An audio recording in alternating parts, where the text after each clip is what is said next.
Grand గాలా ఈ ఫిబ్రవరి 23న ఉదయం 10 గంటల నుండి మాదాపూర్ ఎన్ కన్వెన్షన్ లో. Tickets available on book my show Paytm. నమస్తే, వెల్కమ్ టు ఐ డ్రీమ్. నేను మహేశ్వరి. ఈ మధ్య కాలంలో చూసుకున్నట్లయితే ఆరోగ్యానికి ఆహారం ఎంత అవసరమో నిద్ర కూడా అంతే అవసరమని అందరికీ తెలుసు. కానీ నిద్రకు దూరమై చాలామంది తీవ్రమైన అనారోగ్య సమస్యలను కొని తెచ్చుకుంటున్నారు. కానీ చిన్న చిన్న చిట్కాలతో వీటిని మనం దూరం చేయొచ్చునని చెప్తున్నారు ప్రముఖ ఆయుర్వేద నిపుణులు చిట్టుబట్ల మధుసూదన్ శర్మ గారు. ఈయన పేరు చెప్తే చాలు ప్రతి ఒక్కరికి సుపరిచితమే. ప్రజెంట్ ఇప్పుడు మనతో పాటు ఉన్నారు, మరి వారితో మాట్లాడదాం. నమస్తే సార్. నమస్తే సార్, ఒకప్పుడు తిండి ఎంత ముఖ్యమో నిద్ర కూడా అంతే ముఖ్యం. ఎప్పటికీ కూడా అది పాటించవలసిన నియమం మెయిన్, మనం ఆరోగ్యంగా ఉండాలి అంటే. కానీ ఇప్పుడు చూస్తుంటే మారుతున్న జీవన శైలి కావచ్చు, ఆహారపు అలవాట్లు కావచ్చు, లేదంటే ఉద్యోగం చేసే వాళ్ళకు నైట్ షిఫ్ట్లు, మార్నింగ్ షిఫ్ట్లు, ఇట్లా టైమింగ్ సెట్ కాకపోవచ్చు. దీనివల్ల తీవ్ర మానసిక ఒత్తిడికి గురైపోయేసి నిద్ర అనేది కరువైపోతుంది. సో వీళ్ళు డీప్ స్లీప్ లేక, కంప్లీట్ స్లీప్ లేక చాలా ఆరోగ్య సమస్యలను ఫేస్ చేస్తూ ఉంటారు. వాళ్ళకి మీరు ఎలాంటి చిట్కాను తెలియజేస్తున్నారు? అంటే చాలా ఉన్నాయి వీడియోస్ నిద్రకు సంబంధించి. ఈరోజు ఎలాంటి ఫార్ములాను మాకు తెలియజేయబోతున్నారు? మంచి ప్రశ్నమా. నిజంగా చాలా మంది ఈ సమస్యతో బాధపడుతున్నారు కాబట్టి ఇలాంటి సమస్యకు సంబంధించి చక్కటి మనం పరిష్కారం చూపగలిగితే ఎంతో మందికి అది ఉపయుక్తకరంగా ఉంటుందమ్మా. కాబట్టి దీని గురించి నాకు ఇది గుర్తొస్తుందమ్మా. నిద్ర అనేసరికి కంటి నిండా నిద్రపోతే ఒంటి నిండా ఆరోగ్యం అని చెప్పేసి మన పెద్దలు చెప్తారు. సో ఆ నిద్ర అనేది హెల్త్కి అంత మంచిది. ఈ రోజుల్లో మీరు అన్నట్లు ఎంతమందికి ఉంటుందమ్మా? లేదు సార్. లైట్ వేసి వెతికినా, ఏ విధంగా వెతికినా ఆ నిద్ర కరువయ్యేటువంటి దుస్థితి నాగరిక సమాజంలో వివిధ రకాలైనటువంటి కారణాల వల్ల కలుగుతుందమ్మా. ఈ యొక్క సమస్య ఉన్నప్పుడు శత విధాల ప్రయత్నం చేస్తుంటారు. కొంతమంది ట్యాబ్లెట్స్ వాడుతుంటారు, కొంతమంది ఇంజెక్షన్స్ వేయించుకుంటుంటారు, కొంతమంది ఒక్కొక్కసారి తప్పని పరిస్థితుల్లో హాస్పిటల్ అడ్మిట్ అయ్యి కూడా ఏదో ఒక సెలైన్స్ చేసుకుంటుంటారు, చాలా ఇబ్బంది పడుతుంటారు. ఇంకా కొంతమంది కొన్ని రకాలైనటువంటి దురలవాట్లు కూడా అలవాడిపోతుంటారు, ఈ ఆల్కహాల్ తీసుకోవడం, ఎందుకంటే మానసిక ప్రశాంతత కోసము. బట్ అలాంటివి ఏమాత్రం మంచిది కదమ్మా. కాబట్టి అందుకే వైద్యులు కూడా మనం డాక్టర్ వద్దకు వెళ్ళినప్పుడు ఏదైనా ఇట్లా సమస్య ఉన్నప్పుడు కొద్ది రోజులు వాడి మానేసేమని చెప్తారు, కానీ ఎక్కువ రోజులు వాడమని చెప్పేసి డాక్టర్లు కూడా సలహా ఇవ్వరమ్మా. అది కూడా ఏంటంటే వాళ్ళ సమక్షంలోనే క్రమక్రమంగా డోసును తగ్గించుకుంటూ ఆపేసేస్తారు. కాబట్టి ఆ నిద్ర మాత్రలకు కానీ ఇటువంటి వేరే పద్ధతులకు అలవాటు పడడం మంచిది కదమ్మా. రెండోది ఏంటంటే ఈ అసలు నిద్ర పట్టకపోవడానికి కారణము మన దేహంలో మెలటోనిన్ అని చెప్పేసి హార్మోన్ అమ్మా. సో మెలటోనిన్ అనేటువంటి హార్మోన్స్ ఉత్పత్తి కాకపోయినా, దాని పనితనం సరిగ్గా లేకపోయినా మనకు నిద్ర పట్టదు. సో ఎప్పుడైతే మనము ఆహారం ద్వారా కానీ, లేకపోతే ఎక్సర్సైజెస్ ద్వారా కానీ, క్షేమదాయకమైనటువంటి ఔషధాల ద్వారా కానీ మెలటోనిన్ పెంపొందింపజేస్తాము, అప్పుడు నిద్ర వస్తుందమ్మా. సింపుల్ ఇది.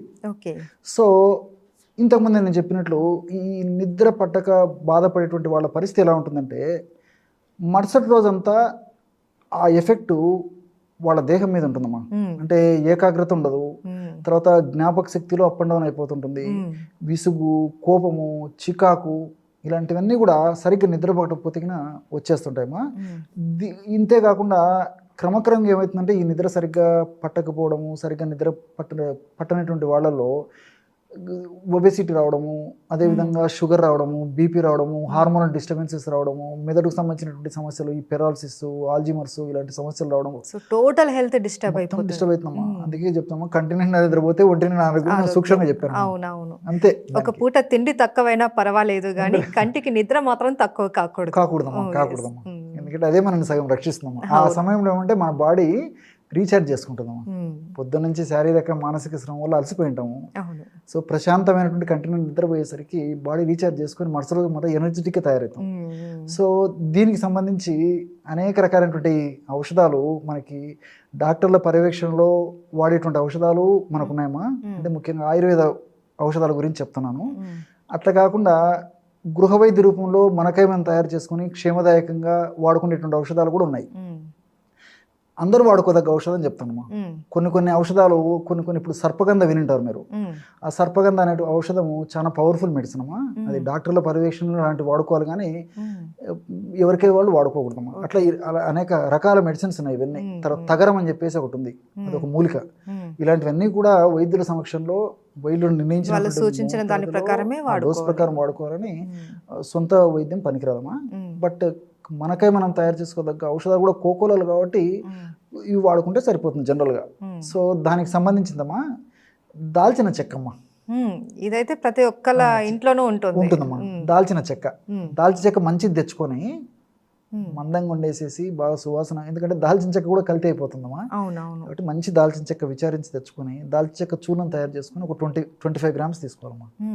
అప్రాక్సిమేట్ డోస్ చెప్తున్నా, దీని ప్రకారం రేషియో తయారు చేసుకుంటే సరిపోతుంది. 25 గ్రామ్స్ దాల్చిన చెక్క పొడి. రెండవది కొంతమందికి తెలిసి ఉంటుందమ్మా ఈ మూలిక, కొంతమందికి తెలియకపోవచ్చు. జటామాంసి అంటారమ్మా.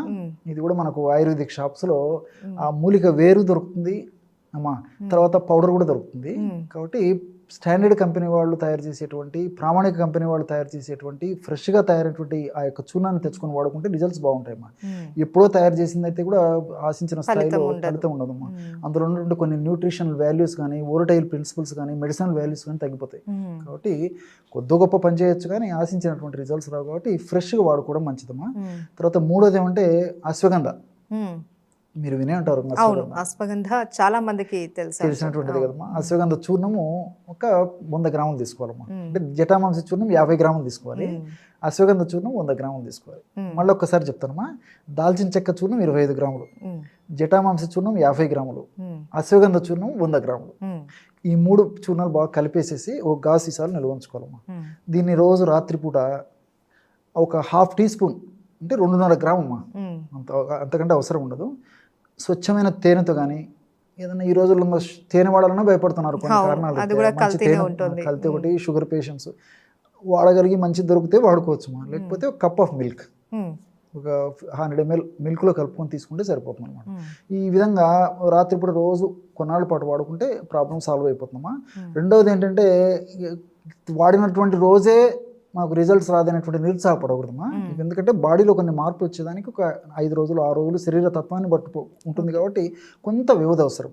సో క్రమక్రమంగా అయితే నేను చెప్పినట్టు మెలటోనిన్ ప్రొడక్షన్ బాగా జరిగేసి క్షేమదాయకంగా ఉంటుంది, సైడ్ ఎఫెక్ట్స్ ఉండవు, అన్ని సైడ్ బెనిఫిట్స్ ఉంటాయి, నిద్ర కూడా ప్రశాంతమైనటువంటి నిద్ర పడుతుందమ్మా. ఇక్కడ ఇంకోటి కూడా మీకు చెప్పాలనుకుంటున్నామా. ఇప్పుడు ఈ దాల్చిన చెక్క ఉంది, దాల్చిన చెక్కలో సినిమాల్డిహైడ్ అని చెప్పేసి ఒక కెమికల్ ఉంటుందమ్మా. ఈ సినిమాల్డిహైడ్ అనేటువంటి కెమికల్ గుణం ఏంటంటే, మన బ్రెయిన్లో వివిధ రకాలైనటువంటి కారణాల వల్ల శరీరానికి, బ్రెయిన్కి హానిని కలుగజేసేటువంటి వివిధ రకాలైనటువంటి చెడు పదార్థాలు ఉత్పత్తి అవుతుంటాయమ్మా.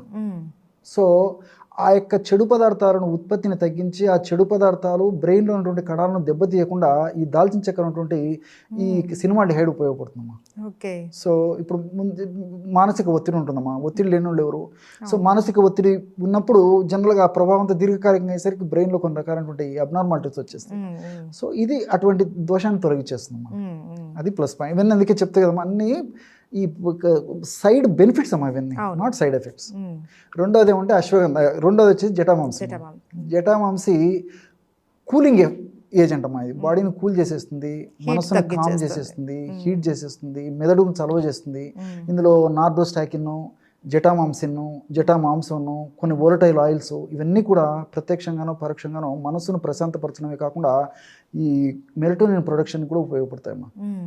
ఇదొకటి. మూడవది వచ్చేసి అశ్వగంధ. అశ్వగంధ చూర్ణము కానీ, అశ్వగంధ వేరు దాంట్లోమా అనేక రకాలైనటువంటి మన దేహానికి ఉపయోగపడేటువంటి అంశాలు ఉన్నాయమ్మా. 14 రకాల అడాప్టోజన్స్ ఉన్నాయని చెప్పేసి సైంటిఫిక్ కూడా ప్రూవ్ అయిందమ్మా. ఇవన్నీ కూడా మన దేహానికి పరోక్షంగా ప్రత్యక్షంగా ఉపయోగపడతాయి. ఒక నిద్ర పట్టేటువంటి గుణమే కాకుండా, అందులో రెండోది ఏంటంటే, ఇందులో ఈ అమైనో గ్లైకాన్స్ అని చెప్పేసి కొన్ని రసాయన పదార్థాలు ఉంటాయమ్మా ఈ అశ్వగంధలో. సో వీటి గుణం ఏంటంటే, మనకు శక్తిని ఇవ్వాలంటే, మన శక్తినిచ్చేందుకు కణంలో ఉన్నటువంటి మైటోకాండ్రియా ఉపయోగపడుతుంది. సో ఈ అశ్వగంధను మనం వాడుకోవడం వల్ల ఆ కణాల్లో ఉన్నటువంటి శక్తినిచ్చేటువంటి మైటోకాండ్రియాని ఇది స్టిమ్యులేట్ చేసేసి మంచి శక్తి ఇచ్చేందుకు ఉపయోగపడుతుందమ్మా. ఎందుకంటే ఇప్పుడు ఈ రోజుల్లో మనం నిద్ర సరిగ్గా లేకపోవడం చేత, మరుసలో చెప్పాను కదమ్మా, నీరసము, నిస్తరణ, బలహీనత, ఆహారం తింటూ ఉంటాం కానీ శక్తి ఉండదు, రకరకాలైన కారణాల వల్ల. ఇట్లా ఈ శక్తిని ఇచ్చేందుకు కూడా అశ్వగంధ ఉపయోగపడుతుంది. ఇలా మల్టిపుల్ బెనిఫిట్స్ ఉంటాయి కాబట్టి దాల్చిన చెక్క, జటామాంసి, తర్వాత అశ్వగంధ ఈ పద్ధతిలో కలిపి వాడుకుంటే సరిపోతుందమ్మా. ఇది కూడా అవసరాన్ని బట్టి కొన్నాళ్ళ పాటు కంటిన్యూగా వాడుకోవచ్చు. వీటన్నిటికి తోడు రెండోది ఏంటంటే కొన్ని జాగ్రత్తలు కూడా పాటిస్తే మంచిదమ్మా. ఎందుకంటే రాత్రిపూట టయానికి నిద్రపోయేది అలవాటు చేసుకోవాలి. అవును. తర్వాత సాయంత్రం పూట కానీ లేకపోతే రాత్రి అర్లీ అవర్స్లో కానీ పిందరడి ఆహారం తీసుకోవడం మంచిదమ్మా. తర్వాత న్యాచురల్ ఫుడ్ తీసుకుంటుండాలమ్మా. ముఖ్యంగా రాత్రిపూట పళ్ళు కానీ ఆకుకూరలు కానీ కూరగాయలు కానీ ఇట్లాంటి న్యాచురల్ ఫుడ్ తీసుకుంటుండాలి. ఇట్లాంటి కొన్ని చిన్న చిన్న జాగ్రత్తలు తీసుకుంటూ రెండోది ఏంటంటే ఒకటే చోట పడుకుంటూ ఉండాలమ్మా. అంటే ప్లేస్ మార్చినప్పటికీ కూడా కొంచెం డిస్టర్బెన్స్ చేసేసి నిద్రపట్టకపోయేటువంటి పరిస్థితి ఏర్పడుతుంది. పడుకునేటువంటి ఆ గదిలో కూడా డిమ్ లైట్ ఉండాలమ్మా. ఎక్కువ లైటింగ్ ఉండడం వల్ల కూడా అది మెదడు మీద దాని ప్రభావం పనిచేసి మెలటోనిన్ ప్రొడక్షన్ తగ్గిస్తుంది అనమాట. సో ఇట్లాంటి చిన్న చిన్న జాగ్రత్తలు తీసుకుంటూ ఈ మెడిసిన్ వాడితే ఎటువంటి ఇబ్బంది లేకుండా కంటి నిండా నిద్రపోతే ఒంటి నిండా ఆరోగ్యం అనేటువంటి దాన్ని ఫలవంతం చేసుకోవచ్చు. Right. Okay sir, side benefits తోటి మంచి నిద్రను మనం ఎలా పొందాలి, అందులోనూ మనకు అందుబాటులో ఉన్నవి ఇవన్నీ కూడా మనకు చాలా అందుబాటులో ఉండే వస్తువులే. సో వీటితో మనం మంచి బెనిఫిట్స్ తోటి మంచి నిద్రను ఎలా పొందాలని తెలియజేస్తారు. Thank you so much sir. నమస్తే.